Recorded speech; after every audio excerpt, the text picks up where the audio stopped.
coisa para vocês. Eu estou impactada com a experiência, a sabedoria da Dona Gladys. Dona Gladys, o meu beijo para a senhora, para toda a família.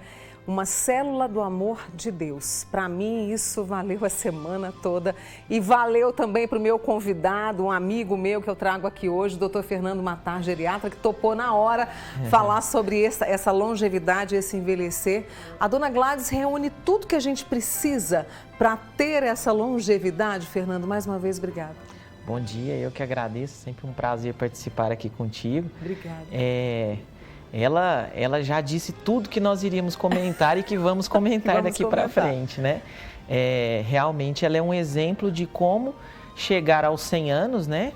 Bem, porque viver não é somente completar anos de vida, então a gente precisa buscar um objetivo que nos traga uma vida com qualidade, né?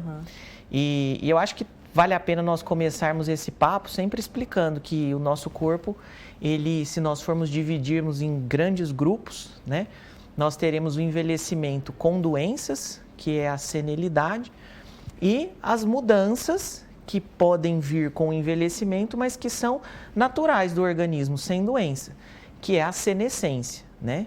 E a partir daí surge o desafio, né? Como nos adaptarmos a essas mudanças que vão ocorrer com o envelhecimento, mas com uma postura ativa, com uma postura de Dona Gladys, para chegar bem aos 100 anos. Porque o nosso corpo, ele começa esse processo desde que nasce, mas vamos dizer assim, né? A partir de qual idade? E como você falou dessa diferença, estilo de vida pesa significativamente? Com certeza.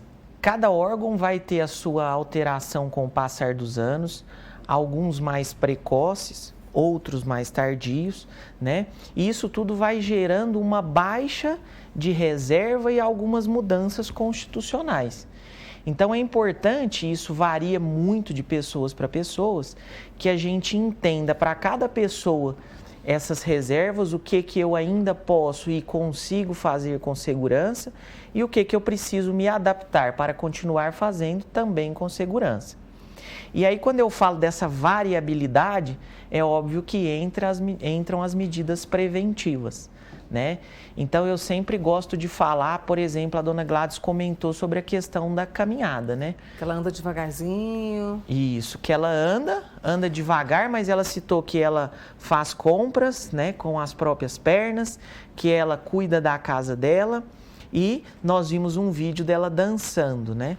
Então, hoje se discute muito, né, no meio médico e na geriatria, uma condição clínica que muitos idosos evoluem, que é a síndrome da fragilidade, né? O que é isso, né? A gente olha e fala que aquela pessoa é frágil. Não é bem isso. Hoje já existem critérios, né, que estão relacionados ao equilíbrio entre a quantidade de músculo, a força e a locomoção daquela pessoa.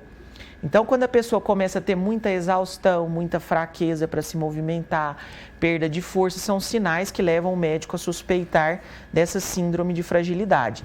E isso está diretamente ligado nessa questão que nós estamos comentando, de reserva e de funcionalidade. Então, a pessoa que conseguir se manter ativa, realizar os exercícios físicos, depois a gente comenta um pouquinho sobre isso, a alimentação adequada, ela vai ter uma menor perda muscular, a ponto de que ela consiga se manter como a Dona Gladys fazendo o que gosta. Exercício físico, nunca é tarde para começar? E eu sempre vi vocês dizerem que a musculação, o pilates são ideais para a gente manter essa força muscular? Sim.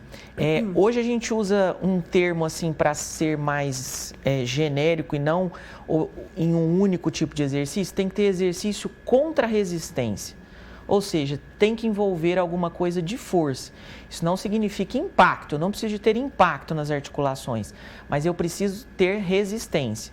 Então, se eu realizo só atividades aeróbicas, é muito positivo, vai me ajudar no condicionamento cardiorrespiratório. Mas eu não trabalho musculatura, eu não trabalho força, eu não trabalho equilíbrio postural. Exato. E isso tudo é fundamental. Quando nós separamos para o tipo de exercício, os trabalhos assim com maior solidez de resultado foram os trabalhos com a musculação, que pode ser orientada por um educador físico, por um fisioterapeuta, né? Por uma pessoa que tem experiência naquele momento da vida. Mas os outros exercícios que envolvem resistência são muito bons. O Pilates é excelente, existem trabalhos excelentes com yoga, Tai Chi Chuan, por aí vai. Uma outra questão que eu quero trazer, a gente está caminhando para a reta final dessa entrevista, mas está tão bom esse papo, sobre a questão dessa percepção, da decisão. Falou, olha, o que eu decidi aqui agora pode impactar em tudo que é isso que eu estou construindo. Eu não vou subir mais aquele banquinho, eu vou ter que pedir ajuda. Isso, como é que faz? É um desafio, né, dentro das nossas próprias casas, com os nossos familiares, Nossa, é mesmo. No consultório, né?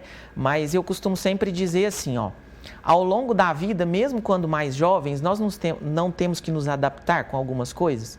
Por exemplo, eu cito o meu exemplo, o esporte que eu faço hoje não é o que eu fazia alguns anos atrás e que eu adorava, que era o futebol. Poxa, se eu for olhar para trás com um olhar de pesar, eu vou ficar chateado com aquilo. Mas não, eu olho com um olhar de alegria, de estar gostando do que eu estou fazendo. E às vezes, durante o processo de envelhecimento, a pessoa tem dificuldade de ressignificar, de encontrar novos objetivos. E ela sempre olha essa adaptação como perda.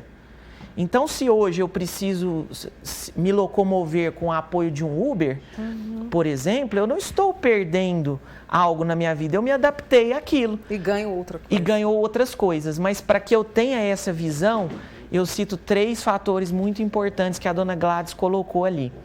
Primeiro, religiosidade e espiritualidade, cada um com a sua. Isso traz uma resiliência para que a gente se adapte. Segundo, a expressão dos sentimentos. O envelhecimento não pode restringir a pessoa de expressar os sentimentos dela. Ela tem que estar ali feliz e motivada. E o terceiro, né, que os japoneses chamam de o sentido da vida, independente do que a gente faça, por mais simples que seja a atividade, eu preciso acordar de manhã e o meu olho brilhar por aquilo. Ela brilha pelo desenho, pelo café, cada um encontra o seu sentido de vida e isso faz com que a gente seja feliz e ressignifique. Muito obrigada, Fernando. Imagina, eu que agradeço. A minha gratidão a você, viu? Dr. Fernando Matar, geriatra, com a gente aqui hoje, conversando sobre o envelhecer, sendo você.